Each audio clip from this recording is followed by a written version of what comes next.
Hello friends, स्वागत है आपका जी के वर्ल्ड यूट्यूब चैनल पर।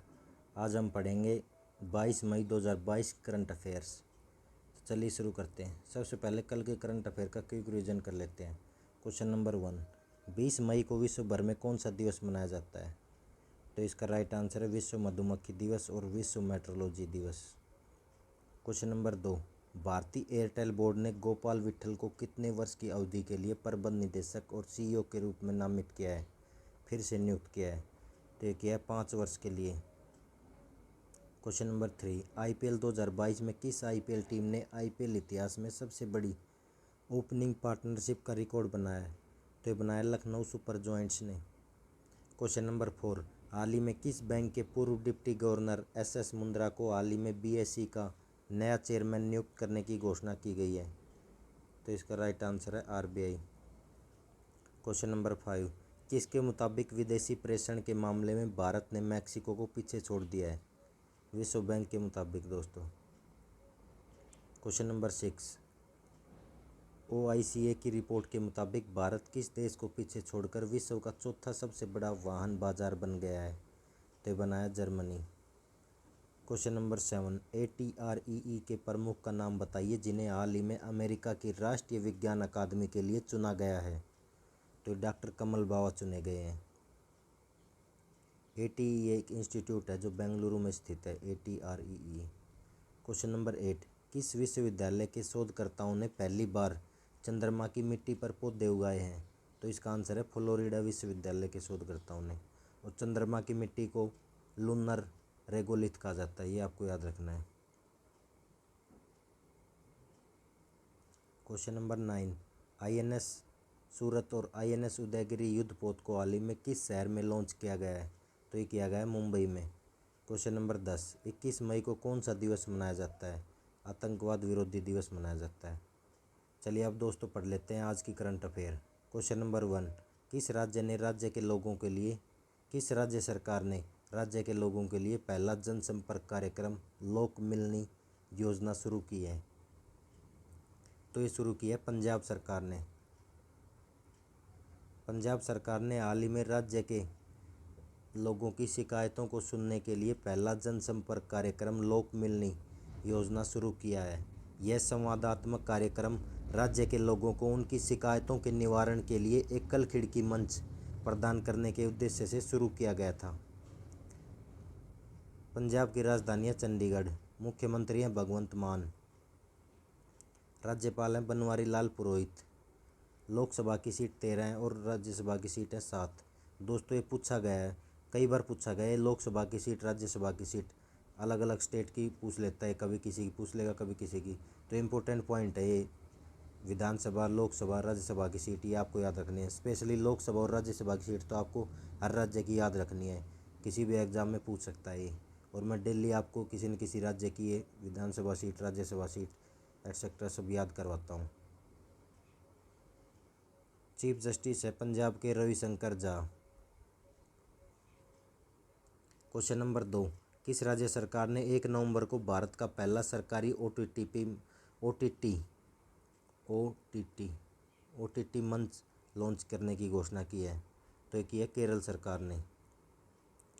केरल सरकार ने 1 नवंबर को भारत का पहला सरकारी ओटीटी मंच लॉन्च करने की घोषणा की है, जो फिल्म प्रेमियों को अपनी पसंद की फिल्मों, लघु फिल्मों और वृत्तचित्रों की एक श्रृंखला पेश करेगी। अब दोस्तों आपको कमेंट बॉक्स में कमेंट करके ओटीटी की फुल फॉर्म बतानी है। ओटीटी की फुल फॉर्म क्या है? केरल की राजधानी है तिरुवनंतपुरम। मुख्यमंत्री हैं पिनरई विजयन। राज्यपाल है आरिफ मोहम्मद खान। चीफ जस्टिस है एस मनी कुमार। लोकसभा की सीट 20, राज्यसभा की सीट 9 है और विधानसभा की सीट है 140। क्वेश्चन नंबर 3, किस राज्य की कैबिनेट ने हाल ही में किसानों के लिए 1500 रुपये प्रति एकड़ प्रोत्साहन राशि को मंजूरी दे दी है? दे दी है पंजाब कैबिनेट ने। पंजाब कैबिनेट ने हाल ही में चावल प्रौद्योगिकी सीधी बुआई का उपयोग करके धान उगाने वाले किसानों के लिए 1500 रुपये प्रति एकड़ प्रोत्साहन राशि को मंजूरी दे दी है, जिसमें से डीएसआर तकनीक को बढ़ावा देने वाले किसानों को प्रोत्साहन प्रदान करने के लिए कुल 450 करोड़ रुपये अलग रखे गए हैं। चलिए देखते हैं अगला क्वेश्चन। विश्व बैंक ने हाल ही में किस राज्य को श्रेष्ठ जी परियोजना के लिए 350 मिलियन अमेरिकी डॉलर की वित्तीय सहायता देने की मंजूरी दे दी है? तो इसका राइट आंसर है गुजरात। विश्व बैंक ने हाल ही में गुजरात को system reform endeavours for transformed health achievement in Gujarat परियोजना के लिए 350 मिलियन अमेरिकी डॉलर की वित्तीय सहायता देने को मंजूरी दे दी है।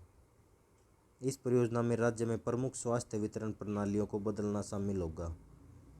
अब गुजरात की राजधानी है गांधीनगर। सीएम है भूपेंद्र भाई पटेल। राज्यपाल है आचार्य देवव्रत। लोकसभा की सीट 26 है और राज्यसभा की सीट 11, विधानसभा की सीट 182 है। गुजरात हाईकोर्ट के चीफ जस्टिस हैं अरविंद कुमार। क्वेश्चन नंबर 5, किस शहर में जल्द ही मैडम तुसाद संग्रहालय शुरू करने की घोषणा की गई है? तो ये की गई है नोएडा में। उत्तर प्रदेश का शहर है नोएडा में। उत्तर प्रदेश के नोएडा में मोम संग्रहालय मैडम तुसाद अगले महीने शुरू करने की घोषणा की गई है। इस नए आयोजन स्थल पर खेल, मनोरंजन, इतिहास और संगीत के 50 भारतीय और अंतर्राष्ट्रीय दिग्गज शामिल होंगे। उत्तर प्रदेश की राजधानी लखनऊ है। लखनऊ का भी नाम बदल कर क्या किया गया है? लक्ष्मणपुरी नाम किया गया। ये आपको याद रखना है दोस्तों। सीएम योगी आदित्यनाथ। मुख्यमंत्री हैं योगी आदित्यनाथ। राज्यपाल है आनंदीबेन पटेल। लोकसभा की सीट 80, राज्यसभा की सीट 31, विधानसभा सीट 403, विधान परिषद की 100 सीटें। द्विसदनीय है दोस्तों ये, वहाँ पर यूपी में, उत्तर प्रदेश में। चीफ जस्टिस है राजेश बिंदल। सिंस अक्टूबर 2021 से कार्यरत हैं। क्वेश्चन नंबर 6, किस इंश्योरेंस कंपनी ने हाल ही में भारत का पहला dental health insurance plan launch किया है?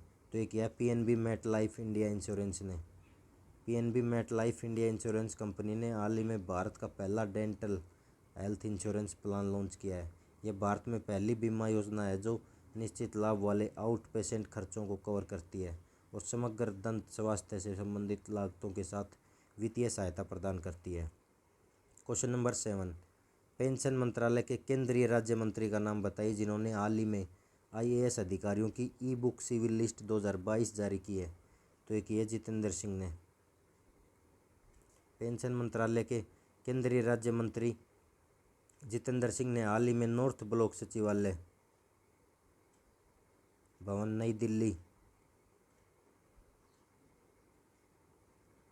नई दिल्ली में आईएएस अधिकारियों की ई बुक सिविल लिस्ट 2022 जारी की है। यह सिविल सूची का 67वां संस्करण और पीडीएफ में ई बुक का दूसरा संस्करण है। क्वेश्चन नंबर 8, मां महिम द क्वीन द्वारा हाल ही में किसे Commander of the Order of the British Empire award से सम्मानित किया गया है? तो ये किया गया अजय पीरामल को। पीरामल समूह के अध्यक्ष अजय पीरामल को हाल ही में यूके भारत व्यापार संबंधों के लिए सेवाओं के लिए यूके इंडिया सीईओ फोरम के भारत सह अध्यक्ष के रूप में मां महिम द क्वीन द्वारा Commander of the Order of the British Empire award से सम्मानित किया गया है। क्वेश्चन नंबर 9, किसकी अध्यक्षता में नई दिल्ली में राष्ट्रीय स्टार्टअप सलाहकार परिषद की चौथी बैठक की गई है? तो ये की गई पीयूष गोयल की अध्यक्षता में। श्री पीयूष गोयल की अध्यक्षता में नई दिल्ली में हाल ही में राष्ट्रीय स्टार्टअप सलाहकार परिषद की चौथी बैठक की गई है। इस बैठक में पीयूष गोयल ने ऐसे शहरों में स्टार्टअप को बढ़ावा देने के लिए सरकार के विभिन्न कार्यक्रमों के बारे में क्षमता बढ़ाने और ज्ञान बढ़ाने के महत्व को रेखांकित किया है। क्वेश्चन नंबर 10, 22 मई को कौन सा दिवस मनाया जाता है? ये मनाया जाता है अंतर्राष्ट्रीय जैव विविधता दिवस। चलिए दोस्तों अब रिविजन कर लेते हैं 2021 की मोस्ट इम्पोर्टेंट करंट अफेयर का। लवलीना बारगेहन किस राज्य के समग्र शिक्षा अभियान की ब्रांड एम्बेसडर बनी है? ये बनी है असम की। क्वेश्चन नंबर 2, कहाँ के विल्लो क्रिकेट बैट को भौगोलिक संकेत जीआई टैग दिया जाएगा? तो ये दिया जाएगा कश्मीर के। किस देश की निर्माण फर्म ने फूलों की खुशबू वाला डामर बनाया है? ये बनाया पोलैंड देश ने। किस राज्य के मुख्यमंत्री ने गो टू हिल्स 2.0 आउटरीच अभियान शुरू किया है? ये किया मणिपुर राज्य के मुख्यमंत्री ने लॉन्च किया है दोस्तों। क्वेश्चन नंबर 5, 7 सितंबर 2021 को किस देश ने स्वतंत्रता दिवस मनाया? ये मनाया ब्राज़ील ने। नेक्स्ट क्वेश्चन, किस राज्य में भारत का पहला डुगोंग संरक्षण रिजर्व स्थापित करने की घोषणा की गई है? ये की गई है तमिलनाडु में। क्वेश्चन नंबर 7, भारत का पहला जैव ईंट आधारित भवन कहाँ पर शुरू हुआ है? ये हुआ IIT हैदराबाद में। क्वेश्चन नंबर 8, बिटकॉइन को राष्ट्रीय मुद्रा बनाने वाला पहला देश कौन बन गया है? ये बना है अल सल्वाडोर। क्वेश्चन नंबर 9, 8 सितंबर को कौन सा दिवस मनाया गया है? अंतर्राष्ट्रीय साक्षरता दिवस। इंपॉर्टेंट पॉइंट है दोस्तों, अंतर्राष्ट्रीय साक्षरता दिवस 8 सितंबर को मनाया गया। क्वेश्चन नंबर 10, किस राज्य ने वतन प्रेम योजना शुरू की है? ये की है गुजरात ने। Thank you guys. अगर वीडियो पसंद आई तो वीडियो को लाइक और चैनल को सब्सक्राइब ज़रूर करें। Thank you. जय हिंद, जय भारत।